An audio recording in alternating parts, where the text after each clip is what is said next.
Kadama TV tuzze tubabuulira ku ngeri bakadaama engeri gye balina okweyisaamu ne bakadaama bennyini nga balina engeri gye babagambamu engeri gye mulina okweyisaamu nga mukolagana ne babboosi bammwe.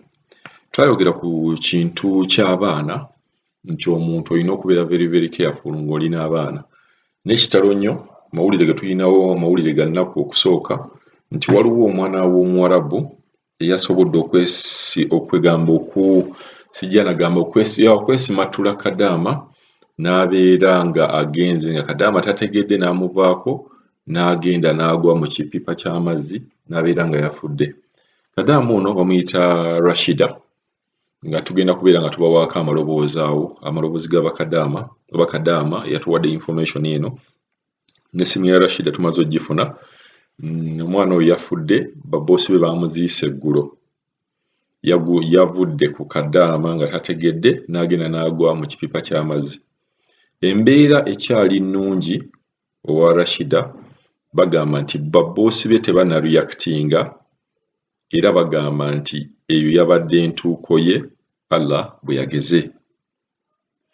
Ne tubeera nga twabaleeterako ne Kadaama awo yali Omufiripini gwe twayogerako ng'omwana yamwesimattulako yali akola n'amwesimattulako n'agenda n'akkirira ku madaala n'aserengeta ku madaala n'akuba omutwe wansi omwana oyo n'afiirawo. Kadaama oyo mukimanyi nti no baamusalako omutwe. Kati kino kisinziira ku famire enzikiriza ya famire n'okukkiriza mu Katonda kwe babeeramu n'omanya nti buli kintu ekibeerawo kibeera n'ensonga lwaki kibaddewo. Ate nga Kadaama kati ng'ono Rashida si yeeyagadde omwana ono amwesimattuleko agende ng'afa. So tulina okubeera nga tuli beegendereza. Twaba ku magezi buli bboosi wo bw'abeera ng'akulekedde omwana tugenda kukiddamu nammwe musobola okubeera nga muwa ku magezi ag'enjawulo. Bboosi bw'akulekeranga omwana olabirire omwana we gezzangako okulaba bw'aba akutuma ekintu mulage nti nno olina omwana oyo. Bw'aba akyayinsisitinga nti nno ogende okole ekintu ekyo kwata omwana oyo ogende omuteeke waali omumuwe omugamba omwana wuuno wano nze ngenda kukola bintu ki biri by'ontumye. Mwegenderezenga nnyo nga babboosi babalekedde abaana baabwe kuba mulimu omuntu atakitegeera. Kati nga bano katulabe embeera bw'ekyagenda mu maaso. Rashid agamba tebannabeerawo kiki kye bamukola naye ali mu kutya okw'enjawulo. Atya nnyo tamanyi kinaddirira. Bo baagambye Katonda bwe yageze. Naye mwegenderezenga nnyo ng'omuwala bw'akulekedde omwana we. Buli bw'akulekera ng'omwana we gezzangako okulaba nga tewali kimutuukako. Okugyawo ng'entuuko ya Katonda bw'eri ye Katonda ayinza okugamba nti ne bw'onookola ki oyo omwana alina kubeera ng'afudde ng'ekintu ekizibu kivudde ku ggwe. Naye tulina emitendera gye twabasomesa luli n'emitendera gye tugenda okubeera nga tuddamu emitonotono. Waliwo vidiyo gye twakola ng'ekwata ku baana olabirira otya omwana wa bboosi bw'aba amukulekedde. Ekisookera ddala omwana w'Omuwarabu bw'obeera naye mwagale mulage okwagala. Abaana bwe mubalaga okwagala bajja kujjanga we muli. Omwana bw'onoomulaga ng'okwagala ne bboosi we yennyini ajja kubeera nga naye akwagala. Ajja gamba omwana ono ayagala nnyo omukozi ono lwakuba amuyisa mulungi. Kuba abaana abato be bantu abakyasinze okubeera bali sensitive. Omuntu atamwagala amulabirawo n'amwagala amulabirawo era atamwagala tamusemberera naye amwagala aba amusemberera. So bwe bakuwa omwana ng'ono omwana wa bboosi gezaako okulaba ng'oteekinga care nga w'oli naye waali. Bwe mugenda okuzannya wabweru wazannyira w'obeera ozannyira. Tokkiriza bboosi kutuma mulimu gwonna ng'olina omwana n'omuleka nga tomugambye. Buli bboosi bw'akutuma omulimu ng'olina omwana mukwate omumuwe omugamba omwana wuuno kangende nkole ekintu bwekiti. Buli bw'obeera mu ffumbiro ne bagamba genda ofumbe tokkirizanga omwana n'abeera mu ffumbiro ng'olina ebintu by'osiika oba kuliko obutto oba kuliko ebintu ebyokya. Mujjukira ne Kadaama eyagamba nti omwana yagenda n'akwata n'asika essepiki n'ebeera nga yamwokya amazzi ne gabeera nga gaamwokya.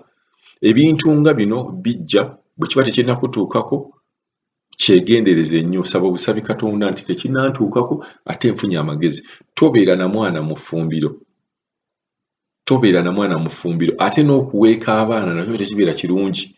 Buli bw'oweeka omwana n'obeera ng'okola emirimu otambula eno olinnya amadaala omugongo guno oba ogukosa naye oba tokiraba oba oyina engeri gy'okosaamu omugongo naye nga tokiraba okiraba luvannyuma nnyo n'ogamba bannange nava ebuwarabu omugongo gunnuma naye nga tomanyi nti walinga oteeka omwana ku mugongo n'okola emirimu olinnya amadaala gweoyinza okulaga ababoosi bo nti nno osobola okukola oyina omwana omuweese eno n'okola emirimu naye kibeera kikwafekitinga ate in future bw'onooba okomyewo wano Uganda abawarabu abo bajja kubeera nga tebalina kye basobola kukola ki kuyamba ku bulamu bwo bubeera nga bufunye effect.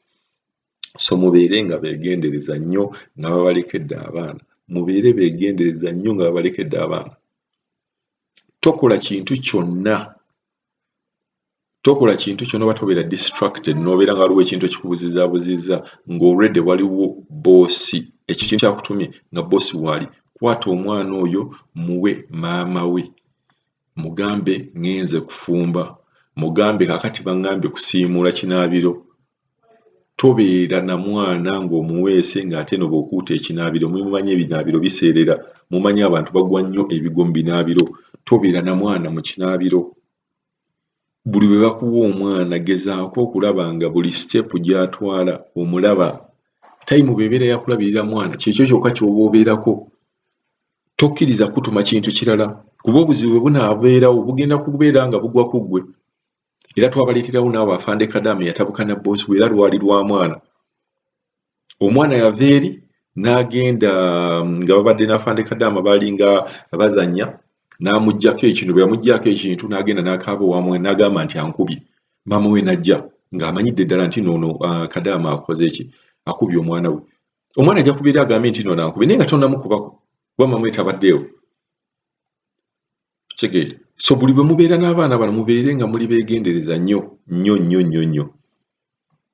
omwana ng'oyo bw'omulaba ng'alina ekintu ky'agenda okukola ekisobola n'omukuba wansi ekigo gamba maama we nti omwana ono alinnya mu kimotoka kino n'ekijja mukuba ye maama we bw'agamba muleke ng'omuleka naye nga gezangako okulaba buli kintu kyonna ky'olaba nga kiyinza okuvaako omwana ono okubeera ng'afuna obuzibu gezaako okulaba ng'okinnyonnyola bazadde be nti ekintu kino omwana bwa kino ne kino kyakola kintu kino kibi tukimanyi nti abaana bano oluusi mugenda ne mugamba nti tebalina mpisa naye omwana omuto mutwale nga mwana muto kuba Kadaama bangi abavudde ne mugamba nti abaana bano babafujjira amalusu ne bakuwandulira amalusu ava eri n'akufukako ava eri n'akulinnyako omwana bw'akikola mu maaso ga maama we gezaako okulaga maama we n'omwana oyo nti ekyo ekintu toyina kubeera ng'okikola naye ng'omugunjula bugunjuzi so sigamba nti omutiisa wabula mugunjula omugamba ekintu ekyo toyina kukola ki kubeera ng'okikola kuba bano abangi njagala okuga nti tewali muwarabu yenna agenda kubeera ku sayidi yo